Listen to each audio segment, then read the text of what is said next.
The idea came from a book called Before the Nickelodeon, and the book looked at the history of cinematography and how cinema came about. And I found that incredibly interesting that we have these big blockbusters today and we create these special effects in a certain way, which seem very hard. But when you think about how early films did it, this more theatre style, there was just stage and there were just these jump cuts and guys in rubber suits running around. And it was very fantasy yet silly at the same time. And they looked great for that era, but at the same time, we've advanced so far. And so I thought I wanted to celebrate that and look at how early cinema was created. So the idea is it's a short film, and it's going to be like a silent film from the early 1900s, but at the same time it's going to be like a modern film. So there are a lot of modern techniques and styles in there, but a lot of old techniques and styles at the same time. So the whole film is silent. We start with this old-fashioned title card at the beginning, which is in French and English, and then all of a sudden we go into this dolly shot moving in, and then this crab shot, which was set up on rails. And so there was a lot of technical aspects to it, and then at the same time we were being very old-fashioned. We had the camera in one shot for the silent film parts, and that never moved. And we were constantly running and then cutting that up afterwards in post-production. And then at the same time we have the letterbox widescreen, so any bits with Jacob in the gallery as George were in this letterbox format, and then any bits as the silent film with Jess as Annie and Josh as the Thin Man as the villain was in this pillar-boxed square format. It was really strange seeing myself in black and white because there was the big screen in front of me, and it had been squashed down and turned into black and white so we could see how it would look after it had been edited, and it was really strange. Well, my character was fairly static through the film, so it was pretty much I sat around and let the sort of the crew do their magic while I pretended to work on a computer. So it wasn't super stressful, super high octane. There were some scenes that I had to actually act and do stuff, but overall it was relaxing because I just got to sit back and let the cameraman do all his fancy camera work. There's these two very different styles, which I hope people pick up on and they see the big difference.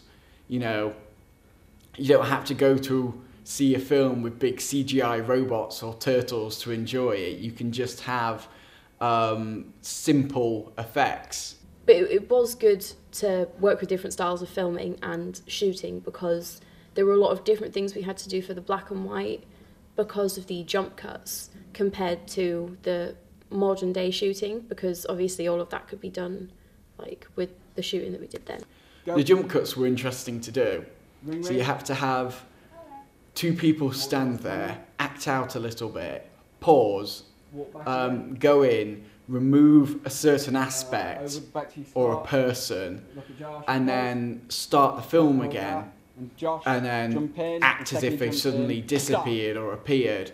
And then I kept the camera rolling throughout that, and then literally in post-production cut the film like you would do with a literal film.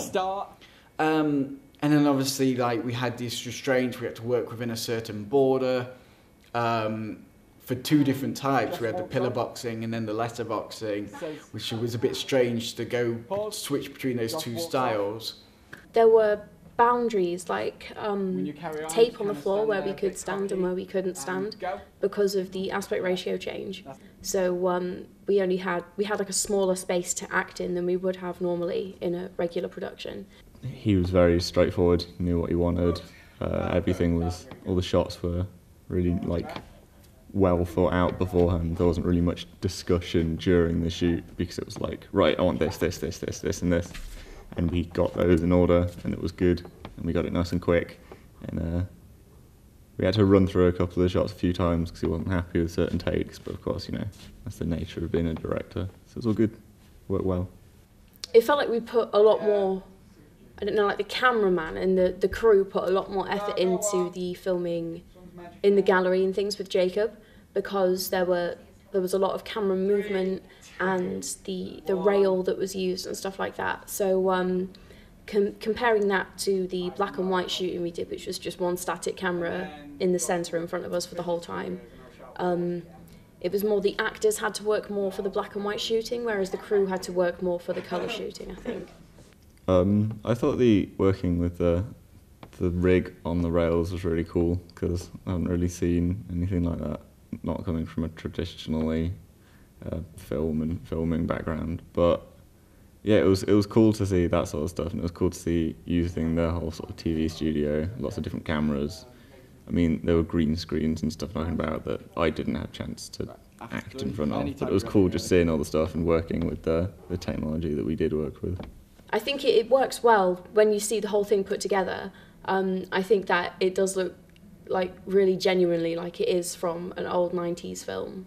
It seems a bit strange that when you look back at George Méliès's collection, most of it's not here. We've lost about 80% maybe of his work, and a lot of it was melted for boot heels for World War One, and film was nearly like a passing fancy.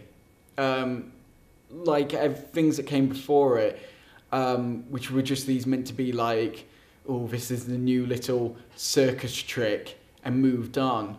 But luckily, film stayed with us. So lots of old films are lost, and so it was really hard to find some old film. Luckily, I managed to pick up some cheap 8mm film.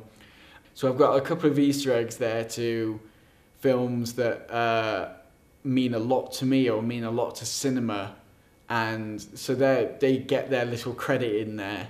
I have shots, I've a couple of mentions of A Trip to the Moon and references to George Méliès, and I even named Jacob's character George, and then his girlfriend, played by Jessica Johnston, is Annie, which is a reference to Florence Annie Bridgewood, who later became, under the stage name, Florence Lawrence, and she was the first film star.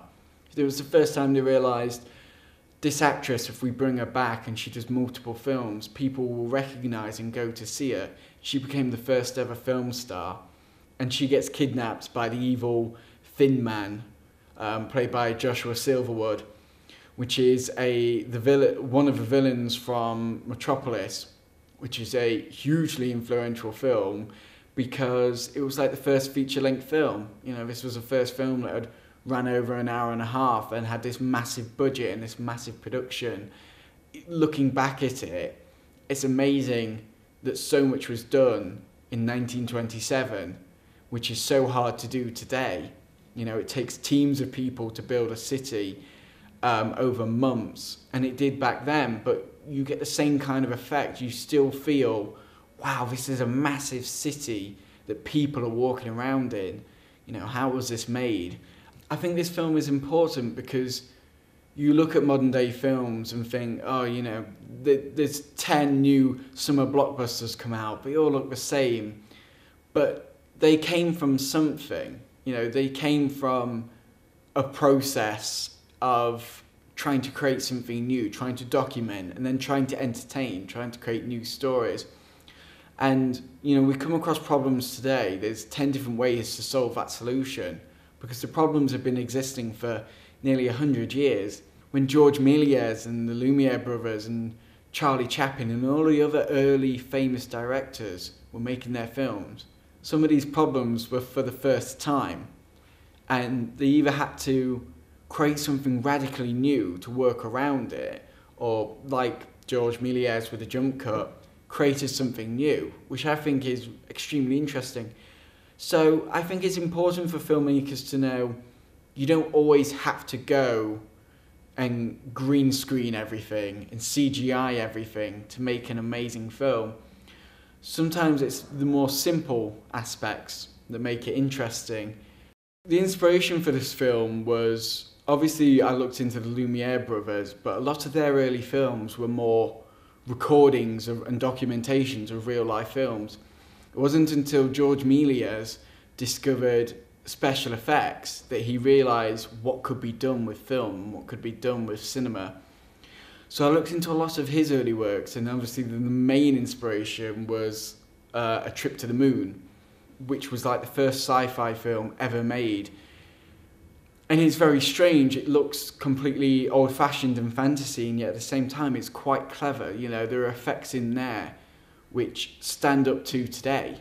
And all of a sudden there was an explosion of these films and these short films, and cinema really took off, and a lot of those inspired what we have today. You know, we've moved from a single camera pointing at a stage, and then all of a sudden we throw in a few extra cameras at a few different angles, and we're not far off what we have today.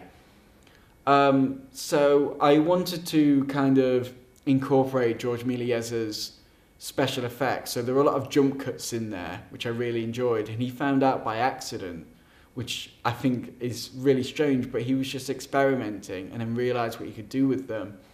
And all of a sudden the jump cuts changed a lot, and then there's double exposures to get that ghostly effect, the Schuftan process, which was like the early version of green screen and matte painting. And so we had all these different special effects, which seemed really strange to use nowadays, but were still quite, you know, they required a technical aspect, it required thinking about. Personally, I'm a fan of the Chaplin film, so I kind of know how that style of film work, but it was a totally different experience being part of making something like that. And I think for what they managed to do at the time, I think it's really, really clever how they, without having all of the technology and the equipment and things that we have today, I think that it's really cool what they managed to do. Yeah, working on the film's fun. I always enjoy acting and helping people with projects they're doing. But yeah, it was fun. It was a good day of, you know, break in work, just hanging out, doing some filming. I've never done like a silent film before, so it required a lot more acting to be able to like portray emotions, like especially because I had to be scared in a lot of it, but I wasn't allowed to like scream or jump or anything when Josh did anything bad. So it was a lot of hand gestures and moving around and things like that. But it was a lot of fun to do. You know, I think we owe a lot to these early directors for making this massive industry, this massive business that entertains and celebrates, we celebrate today.